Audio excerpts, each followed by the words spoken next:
from that bot lane, the Aphelios play from Tactical. But even though he's continued playing Aphelios, it hasn't reaped the same results.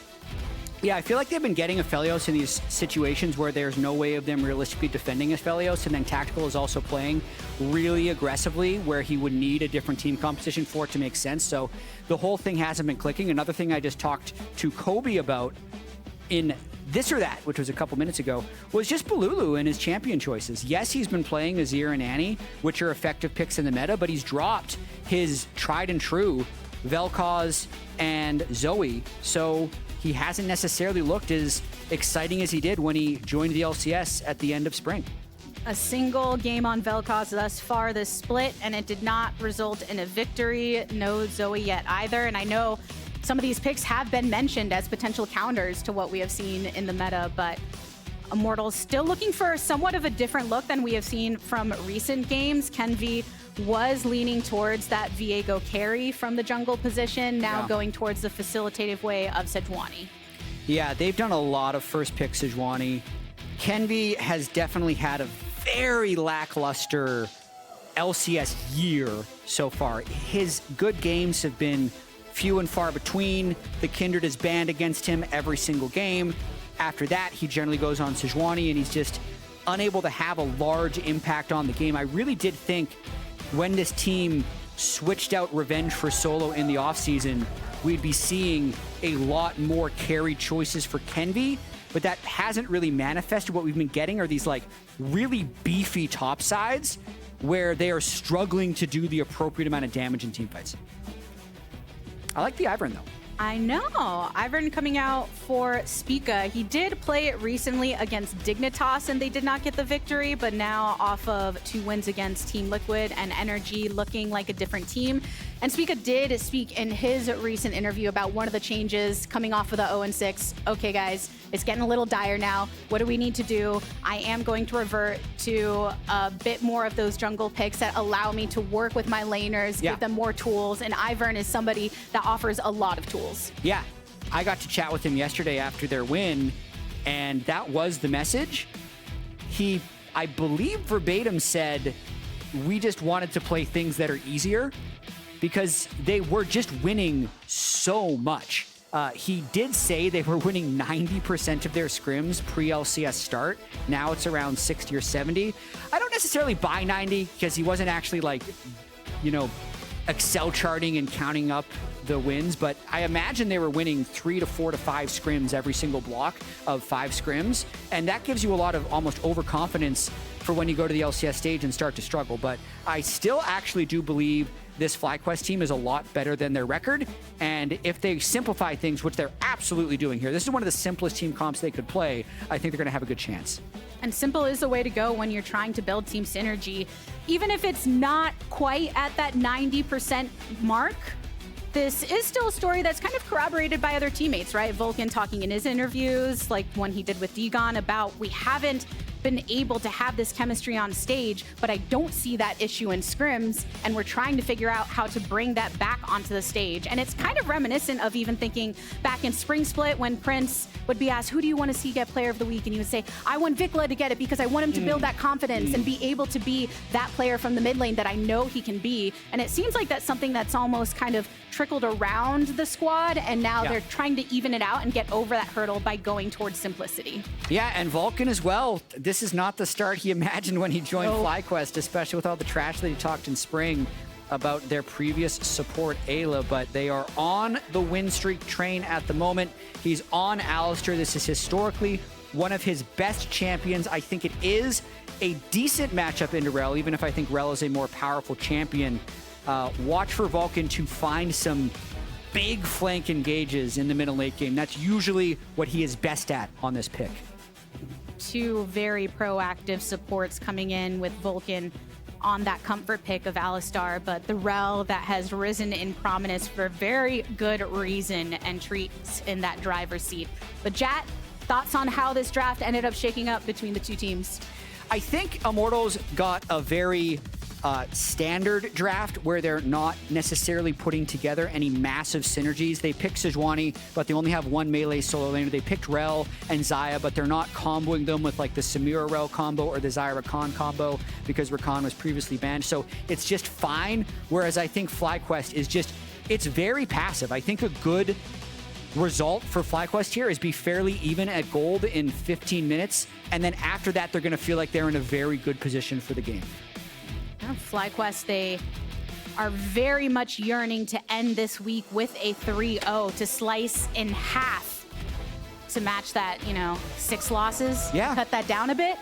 6-3 or 3-6 doesn't look nearly as gnarly as the 0-6. Yeah, 3-6 would be totally fine, actually, after the first round robin. It would make it feel like it's very unlikely that they don't make playoffs, knowing how forgiving the LCS schedule actually is. Top 8 make playoffs. Obviously, you want to be top 6. That grants you the double elimination when we do get to that part of the season. 7 and 8 will, of course, start in the loser's bracket. But FlyQuest isn't even thinking about that at the moment. They're just kind of thinking about the next game and what's in front of them, and that's the best way that they're going to be able to get something. There's Treatz! And there's a lot of Immortals in front of them right now. Spica making sure to get out of that one. Got to get out of dodge when Immortals is going for that invade. That feels bad.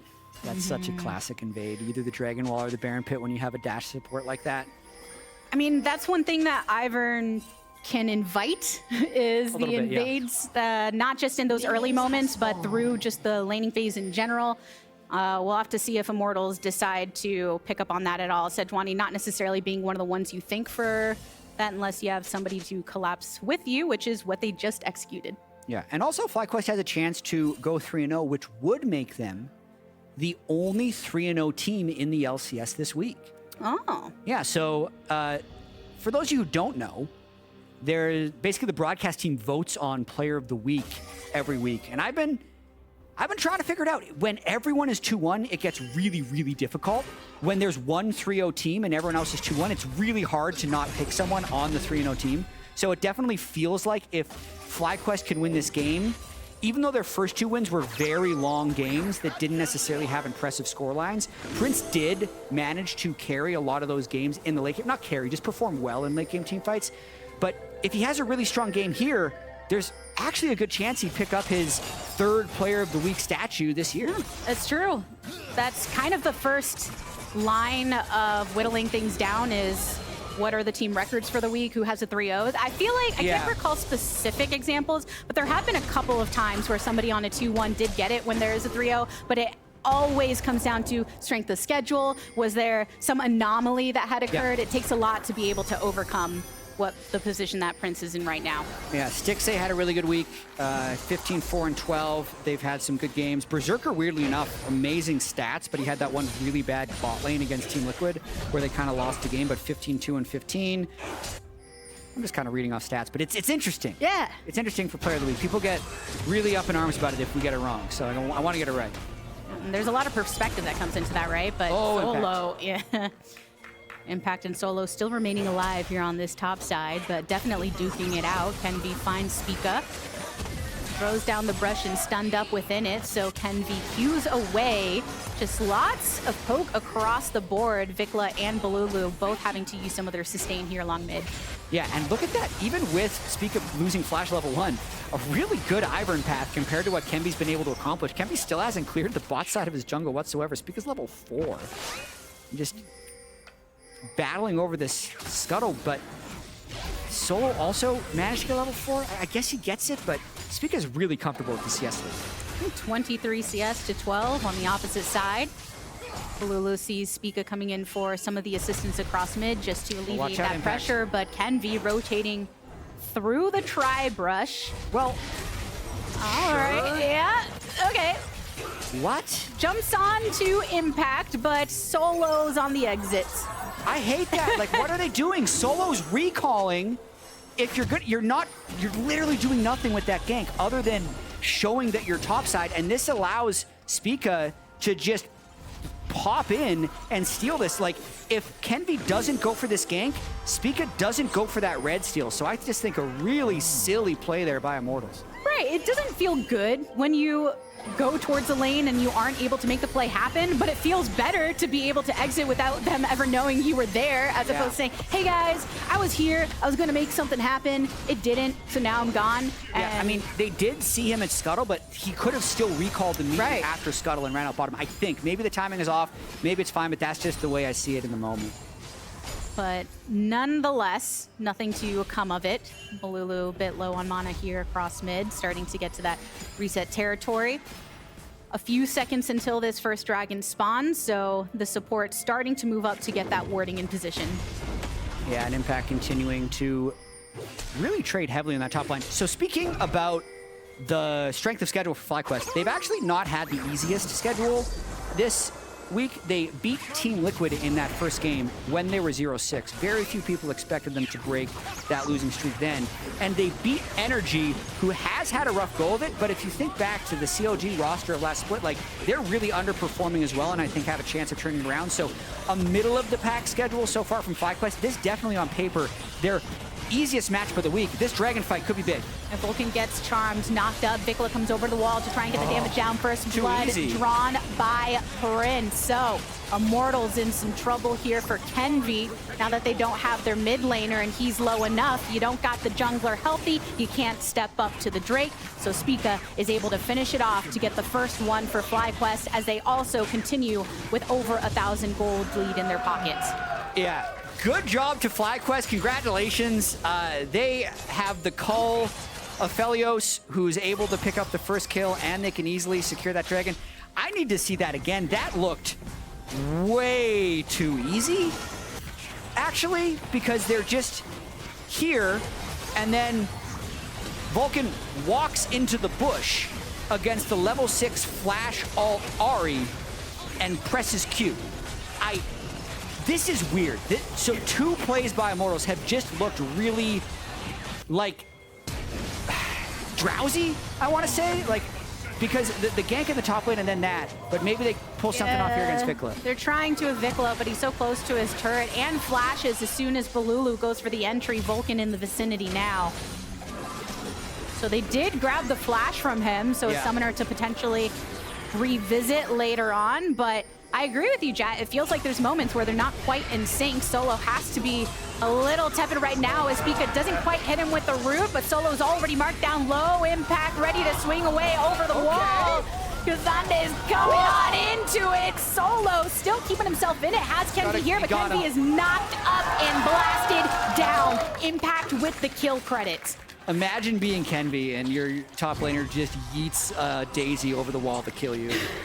That is unfortunate. FlyQuest really dominated this game. I feel like if this was game 1 of the split, this would look like a regular, everyday FlyQuest victory where they have good team fighting, better scaling, and a strong start to the game. We're going to watch this one more time. Spica basically just waiting for Solo to go for another trade. He does miss the Q, but then he at least forces Solo's flash in order to get the escape over the wall, and a nice flash followed by Impact over the wall. Luckily, Daisy has charged up the attack. Bops can be up in the air at the end there, and allows Impact to pick up the kill. So FlyQuest looking pretty, pretty clean. And kind of going off of your point with the strength of schedule and what FlyQuest has faced thus far, I think the earliest losses that they had were the most questionable because of the high expectations on this team. They faced 100 Thieves and TSM to start it off, but then they faced Golden Guardians, Cloud9, and Evil Geniuses in that middle chunk, which is definitely going to make it more difficult for you to shore up some of the issues you have had. Now, if they continue to streak, can pick up 3 wins this week, they're going into a week where they can follow up on that. I mean, they've got 100 Thieves as their next matchup. Yes, they face Golden Guardians next Thursday, but as Dignitas after that. I think opponents with which can still put up a fight, but ones that they can test their limits and continue to develop these skills. Yeah, and I also think the whole conversation around FlyQuest is, it's very noisy and very distracting, but also a little bit wrong in the fact that 6 games is a bad start, but it's also 2 weeks. It's such a short actual time frame. It is 6 best of 1s, and variance is really massive, but there's this expectation of watching LCS year over year where you're usually only playing 2 games per week that 0-6 just feels longer than it actually is. So I do think that FlyQuest can get caught up in that. Sometimes the negative talk can create negative performance. But now we got to talk about this Rift Herald because Vulcan is just really using these brushes well to prevent Immortals' approach. Providing that body block outside of this brush so that FlyQuest can continue on to the Rift Herald. And even with some of the downtown hits from Immortals, they managed to burn down Vulcan, who's now got his sights onto Solo. A double knock-up, and in the center of it all, Solo has fallen. Kenvi, though, reaping back the kill onto the enemy support. Bolulu goes over the wall to escape it, but FlyQuest coming out of this one in search of Kenvi deep into the enemy jungle, standing upon the wards of the enemy as well, and eventually has fallen, slaughtered multiple members of Immortals, taken down, the Rift Herald secured by FlyQuest. Yeah, I think slaughter is the right word for it. These fights don't even look close. So they're waiting a while for Solo to get here. As soon as it does, it's a 4v4, but there's no Sejuani ultimate. They kidnap the tankiest member who still gets all of his spells off, and then they're on the wrong side of the map for the actual fight. So Impact can just sit there with Dominus, beating the crap out of Immortals, and I just felt like Immortals had no actual chance of winning that fight. I think Solo knows it too. He's like, damn it, I ulted the wrong guy. Like, he ulted the wrong guy in the wrong direction, and Immortals falls even further behind in this game. You could see it in his reaction in that moment, and further behind is Riot Jatt, 3.6k gold lead for FlyQuest. They still have that Rift Herald in their pocket, and with this Drake now spawned, it's an opportunity to try to set up for it, first with the warding, but also being able to drop Shelby where needed. Yeah, Solo doing his best to try and get a plate back, but right now, I think with the TP advantage that FlyQuest has, they're just going to set up around this bottom, and like they really feel back online this game. Like, look at this ward setup already.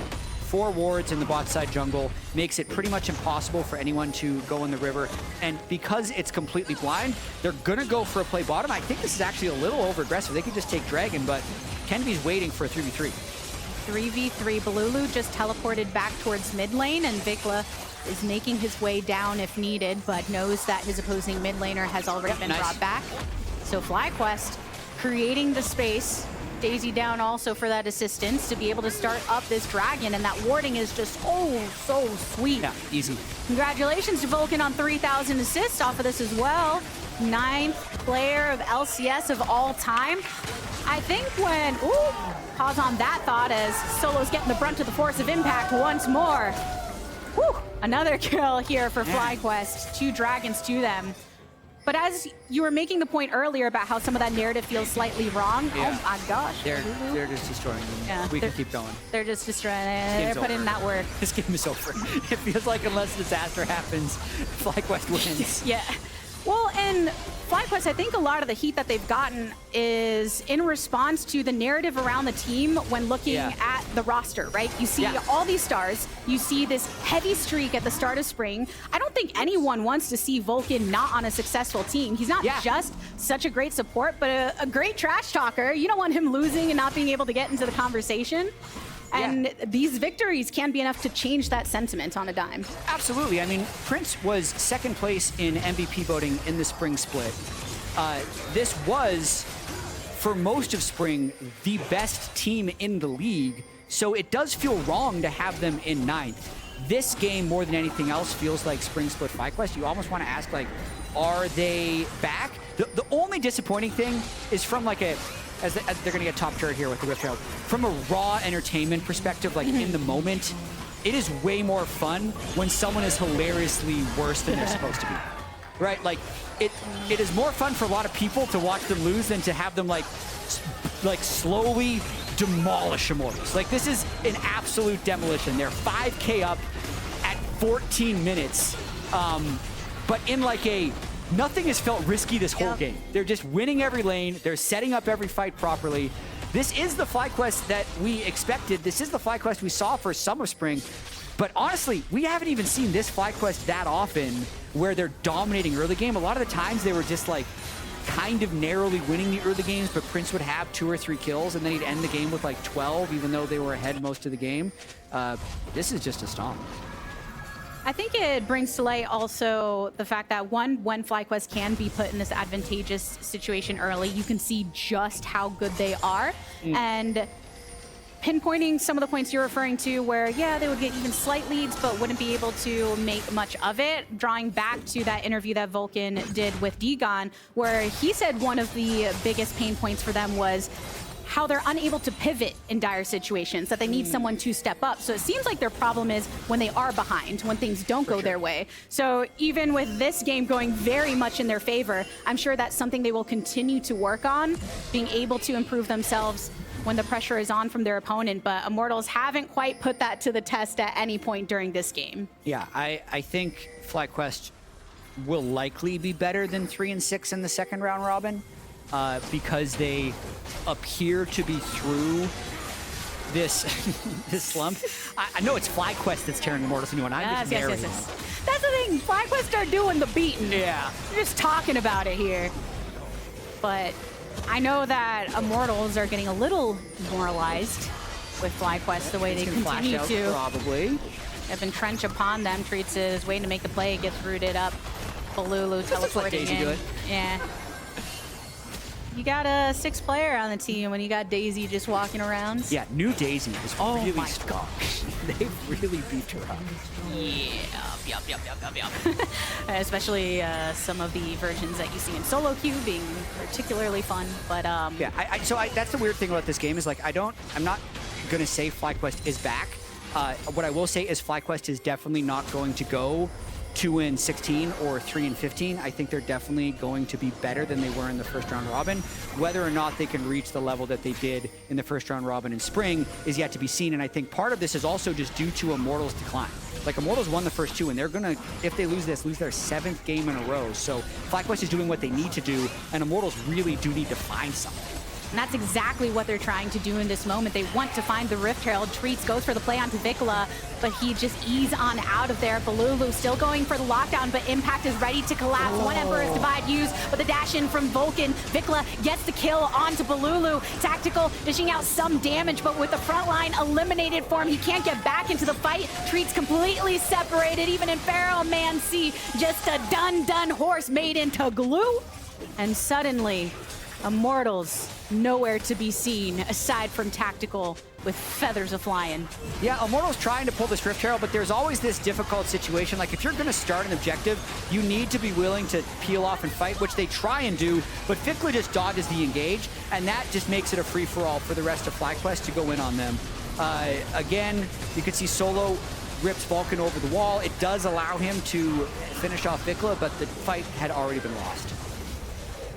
Immortals, I mean, their positioning right there at the start, the way that you just noted, they didn't seem prepared to be able to turn effectively. It kind of felt a little bit like that desperation wanting to grab an objective away from FlyQuest, see if they can find a way to break that control that their opponents have had this entire game, but they couldn't quite do it. And this has really gotten out of hand. Is this worse than the Cloud9 win over EG? I want a stat request. Like, what was the 18 or 20-minute gold of that Cloud9 game? Because this is 8.4K, 9K now at 18 minutes. Here's the test, though. I think it was like 1848 when Cloud9 were like up and pushing base on the next. Yeah, where if they had just a single minion, they could have been able to end. So does FlyQuest make any breaking in towards the base at this point? They're going to try to do so. Knockback of Treatz, teleport coming on in for the assist for FlyQuest. Solo is already marked down low, and Impact is going for the kill. When you have most of your engage and disengage already on the retreat, the rest of the team cannot step up to the plate, and FlyQuest continue to ooze with everything they got. Prince wasn't even there. Impact was just unkillable because everyone on Immortals is just so incredibly starved for gold. I am curious how quickly FlyQuest will be able to close this one up, celebrate their 3-0 week, move on to week 4. It is also crazy that we are halfway through the regular season of the summer split. The compression due to the player walkout and the delay of the beginning of this split has really changed things. Everything has ended up being so rapid because not only are we halfway through the split, but we've only played on like a patch and a half. So you're not even seeing a huge amount of adaptation from the champion picks for half of a split. And when you have more games happening within the context of a single patch, it puts much more emphasis on how teams have adapted to that particular patch. And I think that's what some of the players, Huhi on Golden Guardians, for instance, talking about. There's a balance between trying to adapt to the current meta while also keeping our fundamentals in check. And if you adapt quickly, great. If not, that's 3 games a week going the other way. And now things still going the way of FlyQuest, man. Still going their way for sure. When multiple members of Immortals are just watching their brethren fall, that's when you know it's tough. The Cloud9 gold lead at 20 minutes was 9,894 gold. The FlyQuest gold lead was 11,200. This is the most sided game of the day, a bookend on the last game of the first round robin of Summer Split. FlyQuest absolutely steamrolling Immortals. Not a single neutral objective nor turret grabbed by Immortals. They have nowhere to move on this map. And FlyQuest just get to start up this Baron. They take their kills, they take everything they've got. They're making that face at him with that 11K, now almost 13,000 gold, and should be able to make work of this Red Bull Baron buff. Yeah, they will have about 2 minutes, about like a minute 30 if they wanted to end faster than Cloud9 did against DG. But Cloud9 also did that against the first place team. Currently, FlyQuest is looking to secure Immortals as the last place team, replacing the spot previously held by FlyQuest that they've been holding for the last couple weeks. So that will definitely feel good. Interesting as we look towards next week. Cloud9 7-2, Evil Geniuses 7-2, Golden Guardians 6-3. And I think the big surprise teams, other than FlyQuest being down to 3-6, is Dig and TL being at 5-4. So overall, it did end up equalizing a little bit once we got to the 9th game, but it felt really wild at the start of this week, the state that we were in. And even though there are 8 teams that go into playoffs, it becomes much more dicey when you have a team like FlyQuest eating up all those losses early on, and then they start to get those wins. Because sometimes you have a split where, okay, there's one team that's clearly in the bottom. They're never going to be able to make that gap, but it's so tight when FlyQuest was at the bottom and they're looking like this, and you expect them to get more wins as they break right now at 22 minutes into this inhibitor and continue to reap their reward with this Baron buff. But yeah, that's when you start thinking, okay, we're at the bottom, and what work do we need to do to get into that top 8? Yeah, Immortals will have a lot of thinking to do. I think they need a new approach to their draft for sure, but there's a lot in game as well. FlyQuest with the redemption just easily absorbing this, and they might be able to break all 3 inhibitors with the remainder of this Baron buff. They're trying to do so, that's for sure, and even moments before that, members of Immortals wanting to secure some kind of pick onto FlyQuest. You saw Treatz use that Magnet Storm previously, but FlyQuest can continue moving all the way across. Impact taking the brunt of the damage from Immortals. The Feather Storm from Tactical, slinging it back in for the kill, but FlyQuest have collapsed upon the rest. Charm and more onto Vicla, who goes into stasis, knocked up upon re-entry into this fight. 2 lives lost for FlyQuest, but 4 lost for Immortals, and they're walking it into the base. Hey, I can respect it. Immortals got some. Yeah. That was the goal. They're trying desperately to keep those minion waves dead, but with Prince alive and 28 seconds on this Baron buff, I think this'll do it. I think you're right, Jatt. I think you're right. FlyQuest make losses a thing of the past, ending week 3 of summer with a sweet, sweet 3-0 and sending Immortals to the bottom of the standings. Some relief for FlyQuest after week 3. After the 0-6 start, Prince was visibly distressed on stage after beating Team Liquid. The relief then was bigger. Now it definitely feels like they're a lot calmer, a lot more on track with the calm